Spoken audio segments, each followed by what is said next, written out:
Meningitis adalah peradangan pada meningit, yaitu lapisan pelindung otak dan saraf tulang belakang.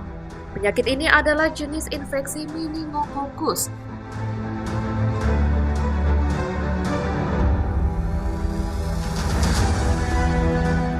yang biasanya disebabkan oleh virus atau bakteri. Gejalanya hampir tidak kelihatan karena sama dengan penyakit umum seperti demam, batuk, dan lainnya. Meningitis mungkin dapat pulih sendiri atau dapat mengancam jiwa sehingga membutuhkan penanganan antibiotik yang mendesak. Untuk mengetahui lebih lanjut tentang penyakit meningitis, kita akan membahasnya tentunya hanya di program Sehat Bersama Rumah Sakit Evarina.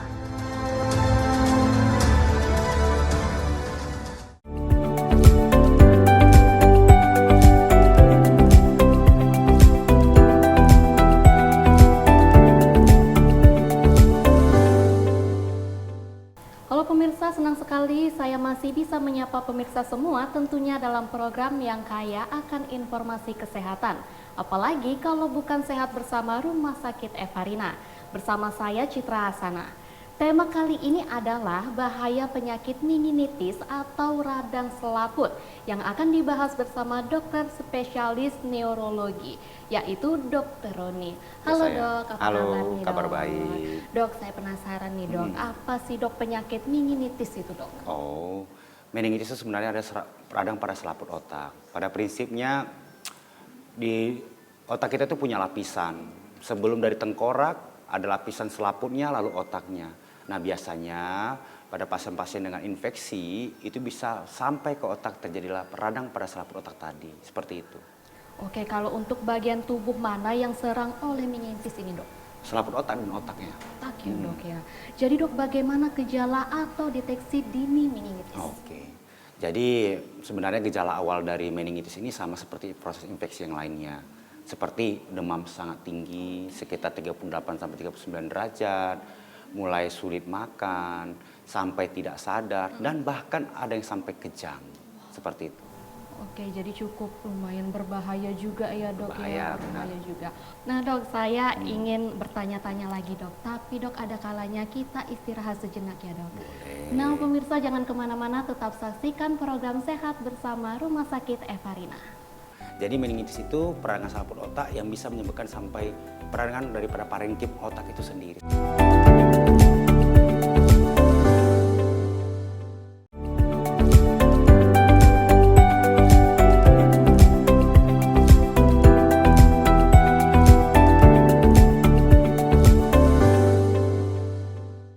Baik pemirsa, terima kasih Anda masih bersama program Sehat Bersama Rumah Sakit Evarina. Nah pemirsa, saya ingin bertanya lagi sama dokter nih tentang penyakit meningitis. Dok, bagaimana sih diagnosa penyakit ini dok? Jadi di dunia ilmu kedokteran itu kita menemukan suatu diagnosa penyakit itu ya bagaimana? Pertama kita harus tanya anamnesis namanya atau pertanyaan bagaimana ceritanya bisa terjadi demamnya, seberapa tinggi demamnya, atau bagaimana muntahnya, atau bagaimana sampai tidak sadar dan kejangnya. Seperti itu. Karena meningitis ini sendiri penyakit yang memang emergensi ya, kalau di bidang bagian saraf sendiri. Pada prinsipnya harus benar-benar aware. Artinya apa? Bila ada demam tinggi, tidak sadar, bahkan kejang, ataupun kuduknya itu kaku, ataupun tengkuknya sulit digerakkan, curiga saja nggak apa-apa. Silahkan dibawa ke IGD untuk dievaluasi lebih lanjut. Lalu yang pasti dong setelah masuk IGD diperiksa sama dokternya. Nah pemeriksaan pastinya ya bagaimana? Ya itu tadi kita harus pemeriksa penunjang, artinya apa? Brain CT scan. Kita buktikan dengan CT scan kepala. Bener nggak? Seperti itu.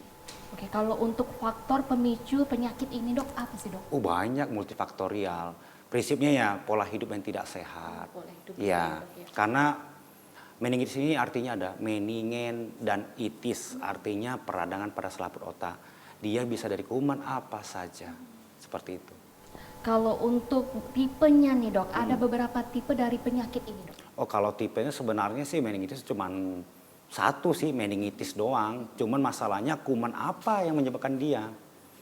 Nah itu dibagi-bagi atas misalnya kayak meningitis tuberkulosa itu biasanya dari kuman TB paru yang dari paru-paru naik ke otak menyebabkan meningitis bisa, atau meningoencephalitis viral banyak. Ya contohnya lah yang baru sekarang kan kayak seperti apa namanya itu yang COVID-19 kan bisa menyebabkan meningoencephalitis juga. Nah, jadi meningitis itu peradangan selaput otak yang bisa menyebabkan sampai peradangan daripada parenkim otak itu sendiri seperti itu. Oke, kalau untuk beresikonya dok, siapa saja yang beresiko terkena penyakit ini dok? Semua umur dan semua kalangan, tidak ada terkecuali seperti itu. Jadi dok, apakah penyakit ini merupakan penyakit menular? Kalau penyakit menular pasti tidak. Iya, dia tidak menular seperti itu. Oke, jadi apakah ada faktor genetik penyakit ini dok? Genetik mah enggak. Karena kan gini, yang namanya meningitis itu adalah penyakit daripada proses infeksi itu sendiri. Artinya apa? Contohnya nih, kita batuk-batuk pilek, influenza, ya kan? Itu virus kan? Nah, apakah genetiknya ada? Enggak ada. Yaitu karena memang kita yang hidup di yang tidak sehat, menyebabkan bakteri itu masuk dalam tubuh kita, ya terjadi peradangan tersebut. Seperti itu. Kembali lagi ke pola hidup kita Iya, juga ya dok. benar. Oke, jadi seberapa tinggi bahaya penyakit ini sih dok?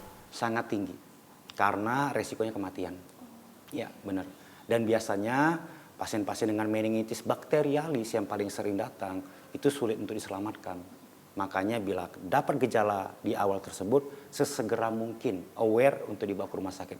Jangan tahan-tahan di rumah dulu atau panggil dukun A, dukun B, dukun C, kasih embus air segala macam. Bawa aja langsung ke rumah sakit, buktikan benar atau tidak, seperti itu. Jadi dok, selanjutnya nih dok, saya mau bertanya lagi faktor resiko, tapi dok, saya dan dokter akan kembali lagi sesaat lagi. Tetaplah bersama kami. Kalau untuk vaksinnya sendiri itu ada, vaksin meningitis itu ada. Biasanya itu jenis vaksin itu ada 2.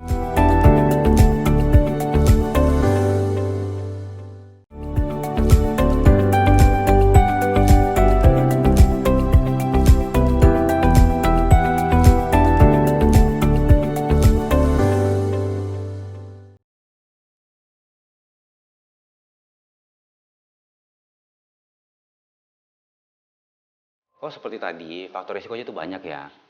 Kadang-kadang kan kita hidup di lingkungan yang kurang bersih, banyak kuman. Yang kedua, kita terbiasa hidup tidak sehat. Banyak sekali, artinya apa? Dia hanya terjadi bila ada suatu proses infeksi dalam tubuh kita. Bakteri apapun itu bisa menyebabkan suatu meningitis. Dan meningitis itu termasuk suatu penyakit yang sangat berbahaya. Kalau kita katakan seperti itu.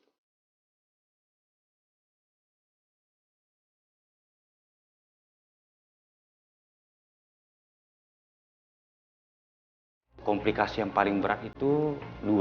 Kalau nggak kecacatan, meninggal dunia. Seperti itu.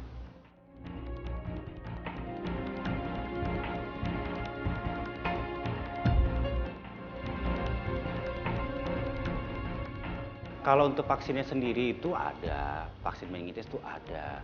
Biasanya itu jenis vaksin itu ada 2, ada men-CY ataupun ada men-B. Nah itu bisa diberikan di usia 10 sampai 11 tahun lah. Lalu di booster lagi di usia remaja 16 sampai 18 tahun. Seperti itu aja.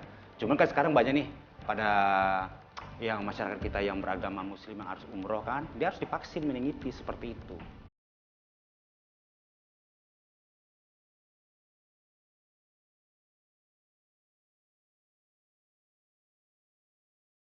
Kalau penanganan pasien meningitis ini yang pertama ya pasti kita harus memberikan terapi seperti antibiotika yang cukup mampu untuk melawan infeksinya. Karena gini, infeksi di otak sama di infeksi di tubuh lain itu berbeda. Infeksi di otak itu sangat sulit kita atasi. Kenapa? Adanya selaput otak tadi. Justru itu makanya kenapa saya bilang tadi berbahaya. Dia meradang di area yang selaput otak yang justru itu melindungi otaknya supaya dia jangan kenapa-kenapa. Tapi dia malah meradang ataupun infeksi di daerah situ. Makanya bila ketemu gejala yang seperti tadi itu sesegera mungkin ke rumah sakit. Cara pencegahannya pola hidup yang bersih, pola hidup yang sehat. Bila ada suatu proses kayak infeksi sesegera mungkin berobat ke fasilitas kesehatan terdekat. Bila perlu ke rumah sakit Evarina yang bila dekat dengan rumah saudara seperti itu.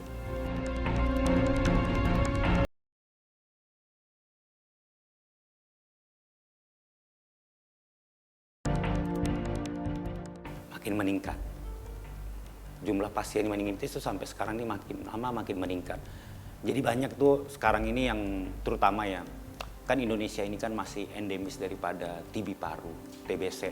Nah, biasanya paling sering kita terima di rumah sakit adalah pasien-pasien dengan meningitis tuberkulosa. Dan artinya apa? Jumlah pasien TB paru yang meningkat, artinya meningitis juga akan bisa meningkat. Dan memang jujur saja di Indonesia sendiri prevalensi sekarang ini sangat lumayan tinggi dan menyebabkan kematian, seperti itu.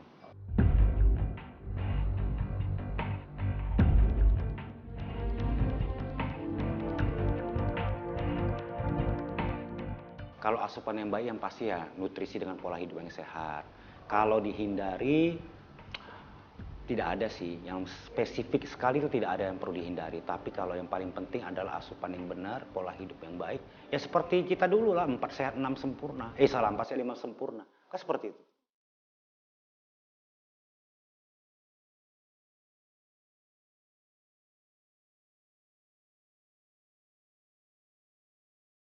Kalau menghindari penyakit ini sebenarnya tidak begitu sulit. Bila semuanya nanti di rumah itu ada mengalami suatu gejala seperti demam tinggi yang sangat hebat, lalu kemudian nyeri kepala yang hebat, lalu nanti bisa sampai kadang-kadang muntah-muntah hebat, lalu tanpa disadari nanti bisa dia kayak sulit untuk dibangunkan dan kejang. Mohon sesegera mungkin untuk datang ke rumah sakit. Kenapa? Pada prinsipnya meningitis ini adalah time is brain ataupun waktu adalah otak. Secepat mungkin ditangani, secepat mungkin dipahami penyakit yang didiagnosis dengan sempurna, hasilnya apa? Perbaikan akan lebih maksimal. Daripada kita datang terlambat, hasilnya malah lebih buruk. Seperti itu. Oke dok, terima kasih atas waktunya dok tentang bincang-bincang kita kali ini mengenai penyakit yang sangat berbahaya ini. Jadi dok, salah satunya pola hidup kita harus benar-benar kita jaga ya dok ya. Oke pemirsa, kali ini saya Citra Hasana dan dokter pamit undur diri. Dan saksikan program kami Sehat Bersama Rumah Sakit Evarina. Dan sampai jumpa. Terima kasih banyak dokter. Terima kasih. Oke dokter.